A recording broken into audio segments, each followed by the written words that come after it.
Yeah. Which side are you on? Which side are you on? I got to ask you about politics before we finish. You mentioned Roseanne early on, who had a great comeback, but also was a Trump supporter. You were a Trump supporter. I'm fascinated to know if you still are.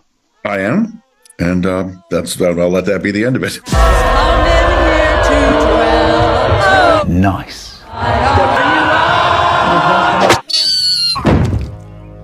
This is indeed a disturbing universe.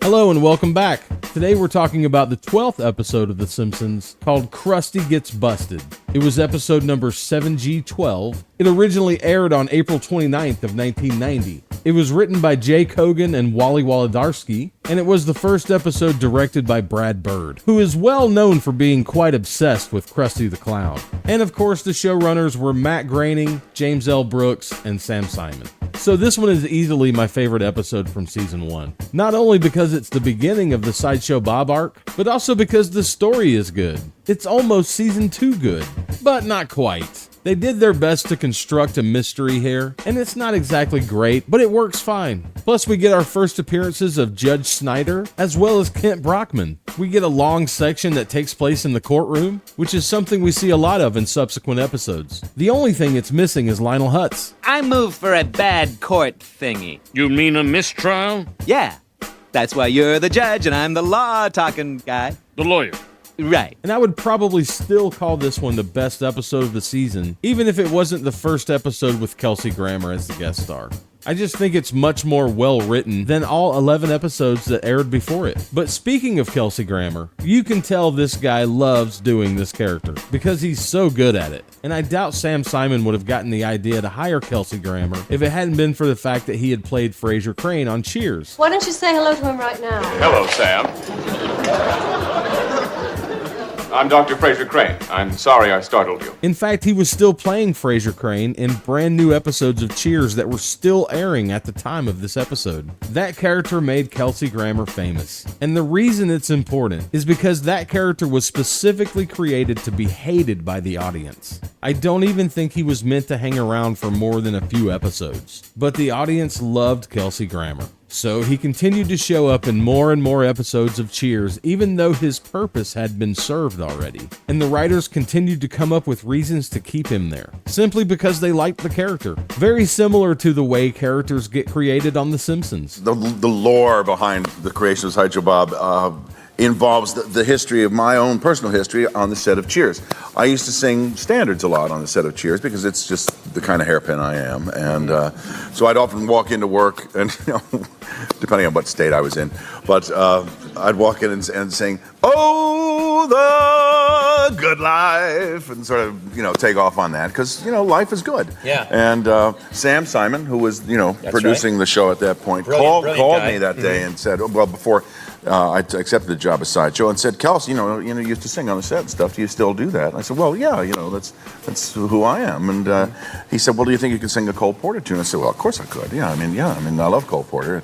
And then I kind of put together this idea of this voice, who was really based upon an old actor named Ellis Rabb that I'd known. I used to work around his apartment. There is going to be a riot at the factory. And they're going to burn the factory down and roast us all in the fire like rabbits. I don't think it can be overstated just how important Kelsey Grammer is to The Simpsons, but I've been talking about it for way too long already. So let's just get started with the episode. We're not sure who wrote that blackboard joke. There were always just tons of lists of them, and people just pick out the best ones, so who knows. But I remember seeing it and really the town started to be defined, we started to get a sense of where things were and what it even looked like. But when we started writing the show, no one really knew what it looked like, where anything was or what they even had. I wanted to open this show with Krusty's face, and then it was a thing that I kept jumping back to at the beginning of each act, and you can kind of tell the arc of the show from the first shot of each act. Begins with a face. The second act begins with Krusty's face behind bars, and the third act begins with Sideshow Bob's face. So it's kind of the arc of the show is visible through the first shot of each act. Who do you love? How much do you love me? With all our hearts!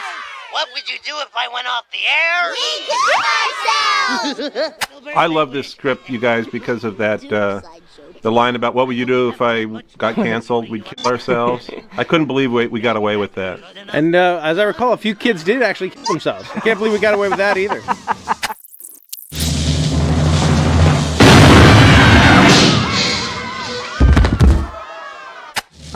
Krusty is based on a guy that both Matt and I knew in Oregon, kind of roughly, who actually had a kids show in Oregon, didn't he? Krusty the Clown was based in part by a clown in Portland, Oregon, who had a TV show. The clown's name was Rusty Nails. Yes. He's a really sweet clown, actually, with a Christian message sometimes. But he had the scariest name I've ever heard of any clown. I know a porn Rusty actor by the Nails. same name.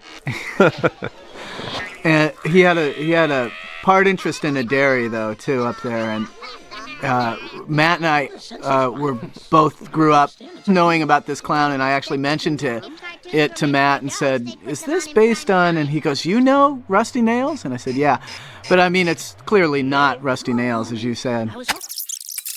In the rewrite room, we always Sam Simon never could figure out which one was the cat and which one was the mouse, Itchy or Scratchy. He was constantly confused. I thought Itchy was the mouse, wasn't he? He made a point of not knowing. And, he also wrote the theme song. He was very happy with the theme song he wrote. Yes.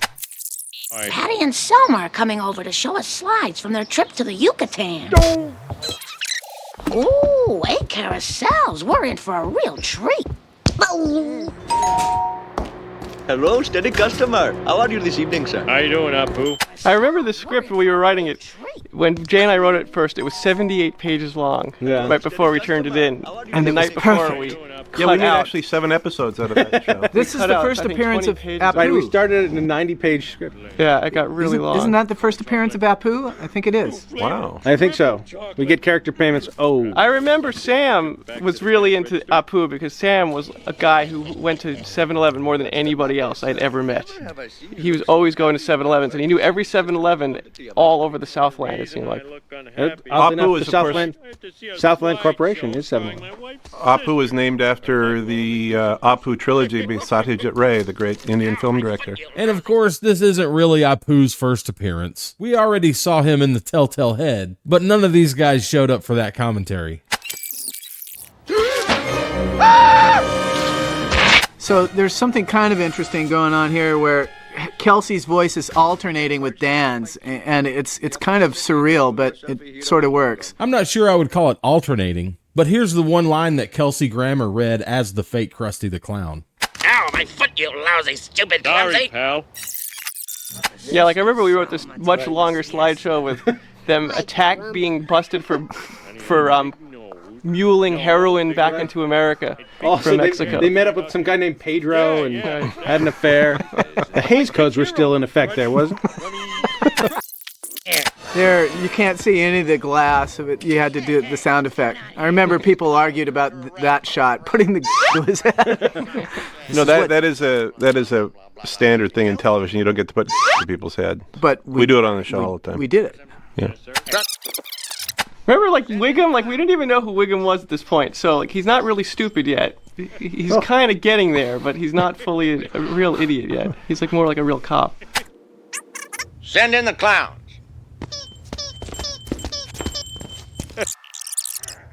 Simpson. Simpson! 4. No one has ever laughed that much at clowns. Well, I think that's one of the great things about The Simpsons is that they're totally on board with whatever it is they're looking at. They talk back to the TV. They run out the door to go to the truck rally as soon as they hear about it. They're very enthusiastic and or stupid.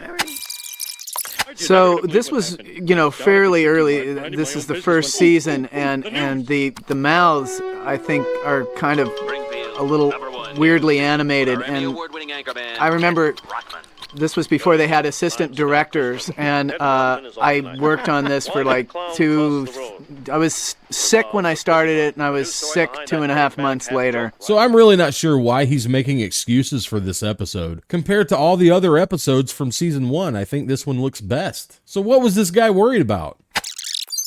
I'm Scott Christian. Kent Brockman is off tonight. This is the first appearance of Scott Christian, the other news reporter. We had a whole joke about Scott Christensen, about Kent Brockman news camera, Kent Brockman news team, and then it was, now here's Scott Christensen filling in for Kent Brockman, but that never made it in. Oh, you mean Krusty the Clown? He's sort of a hero of yours, isn't he? Are you kidding? He's my idol. I've based my whole life on Krusty's teachings. That line was lifted directly from an old Tracy Ullman short. You know, I've based my whole life on Krusty's teachings. The Springfield SWAT team apprehended the TV clown. Those squeaking shoes, that's something we've dropped. Like that. Can you imagine keeping that up? Well, who knows? Maybe it'll turn out he was innocent all along. Earth to Marge. Earth to Marge. Notice how Marge's face doesn't match the rest of her skin. It's a slightly different shade of yellow. I'm guessing her line got changed, because as soon as she says it and turns her head, her color goes back to normal. Good color. This actually, I was really amazed. Like, we didn't know The Simpsons was going to be a huge merchandising bonanza and we were going to make Matt so rich. But we wrote this stuff anyway, just that they were caught up in it. And sure enough, like, the stuff came out, and I have that doll, but it's Bart. By the way, thanks for all your help. No, it's our pleasure. Anytime, pal.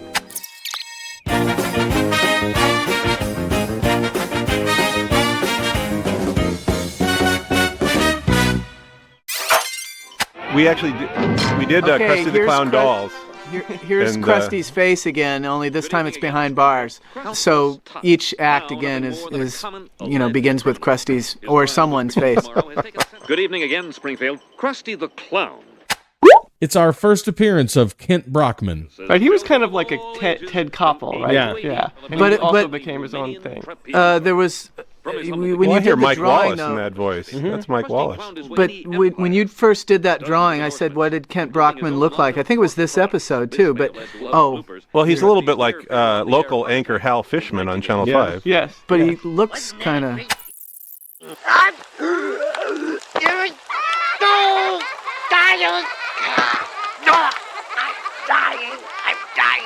This, when they were doing the recording session at this, I almost blew the take because Dan did this incredibly funny heart attack, and I was just keeping myself from laughing. I had to leave. I actually had to leave the room because I was laughing. The sound effect is so great.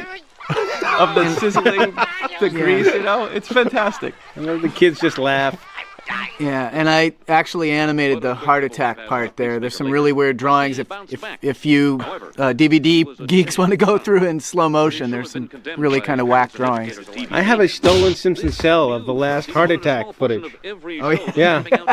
Yeah, a lot of the cells from the first season are stolen. If they don't have that little 20th Century Fox logo in the corner, real. They were stolen. Join me in a public burning! This I remember thinking about the Beatles, the John Lennon records. I remember always think that was something that was inspiring us. So Wolodarski didn't explain that very well. Basically what he's talking about is, back in the 60s when the Beatles were still together, John Lennon said something in an interview that was considered by some Americans as blasphemous. So then there was this big public trend of Christians burning Beatles records. It was one of those mass hysteria moments, and it was most likely a psyop.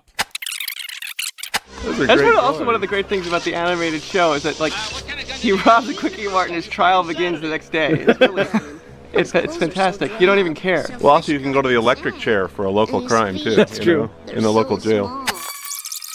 Wanted to try to do that in one shot so that you could move from Krusty to the stairs and then see the shoes go right by in front of their face. I didn't do it.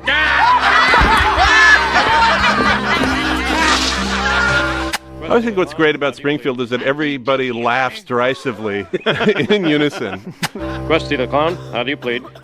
So we have the first appearance of Judge Schneider, but I don't think they've given him a name yet, and I don't even think he can keep up with his ever-changing ethnicity. Look, it's Bork. Remember, this is right when Bork was... Yeah, but they did the hair color wrong. Right. We asked for a certain hair color, and they didn't. They did the wrong hair color. I don't remember who that lawyer is, though. Is that somebody out of Inherit the Wind or something? I can't remember. Yeah, isn't it like... I think his hair color's wrong, too. It's supposed to be white, isn't it? So there have been multiple versions of Inherit the Wind, which makes it impossible to know for sure who he's talking about. But in 1988, there was one made-for-TV version that had Kirk Douglas and Jason Robards in it. I'm just not sure who he's talking about, and I don't think he is either. According to the internet, this character is based on Perry Mason. So I don't know. Who knows? Who cares? The number on Krusty's uniform is A113, which I try to put in every one of my films that I direct, and it shows up in... What does it mean? It's actually my classroom number from CalArts. It's a geek thing. Yeah. You're giving in to mob mentality. No, I'm not. I'm hopping on the bandwagon. Now, come on, son. Get with the winning team. This was an early Simpsons thing, is that we were really into the idea. I remember like always talking about how that Springfield is a town ruled by mob mentality, and at every turn the town will give in to the crazy anger of a mob, you know.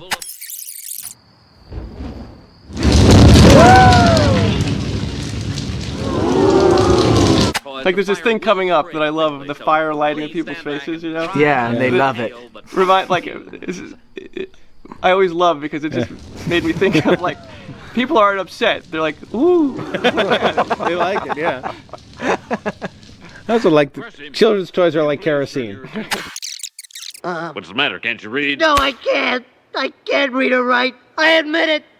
Yeah, like I remember this was a Sam joke. I remember distinctly him pitching this joke. Is it a crime to be illiterate? Betting slips. Is it a crime to bet on sporting events? Yes, it is. Oh. Guilty. I knew it! This happens to me every time. Itchy and Scratchy will still have a home here, but we will also learn about nutrition, self-esteem, etiquette, and all the lively arts. I remember at first when the script came out, they were talking about James Earl Jones doing the voice, but I can't imagine anyone other than Kelsey, because I think he did such a great job. So funny. And Jim Brooks really loved the idea that he was he was actually better than Krusty for kids. Yeah. Educational. Yeah, and that's really apparent in the last scene where he's screaming back, "Treat kids as equals," you know, as he's being thrown into the prison. You're smarter than me. I think this was like one of the beginning of Lisa being smarter too, because earlier she really was just more of a normal kid. Even in the beginning of this episode, and you're starting to see that like she's actually smarter than Bart. Okay, don't try anything funny. I'm armed to the teeth. Hey, this is not a lending library. If you're not going to buy that thing, put it down or I'll blow your heads off. This is the kind of sections you look for when you're directing animation that's sort of done quickly, because you can get away with doing very simple poses and getting a lot of footage done. And this essentially pays for the more elaborate stuff, because you can do a few very simple poses and eat up a lot of footage. This allows you to do the more complex things that are like Sideshow Bob singing and stuff like that, which comes right after this. Yeah, we really spent a lot of time pitching on those magazine titles. Do you see those? It was like teens. Well, I think we didn't pitch on any. That's why they got in that way. Yeah. You know, now we pay very close attention to that stuff. I know. We started paying much more attention to it in the second season. Well, also, there was a background design style of not connecting the lines together. It was very sloppy, and we've tightened things up a little bit. Next week, Chapter 35 of The Man in the Iron Mask. I did a lot of the poses for this stuff, putting this little thing with the fingers. Sorry. Go ahead. The kids are just loving this book. A real show where a guy who reads to kids would not have kids loving it. Where they sing Cole Porter. I got some grief for this because of this incredibly slow fade to black. They told me it was really a problem because if they made one mistake during shooting, this incredibly long scene would have to be started again from scratch. But it worked out. This I remember, Brad. You talked a lot about this sequence. I remember how great it looked. Like it actually looked like real animation. Yeah, incredible simulation of real animation. But I remember at the time, like it seemed very luxurious to us. You know? Well, that's what I'm saying is that those other sequences sort of paid for it. Here's beginning the third act with now it's Sideshow Bob's face. And it's kind of a simple way of showing that the power is shifted to Bob. So each act begins with a face. It's basically like Hank and Harry talking to each other. Every time there's a peripheral character. Yeah.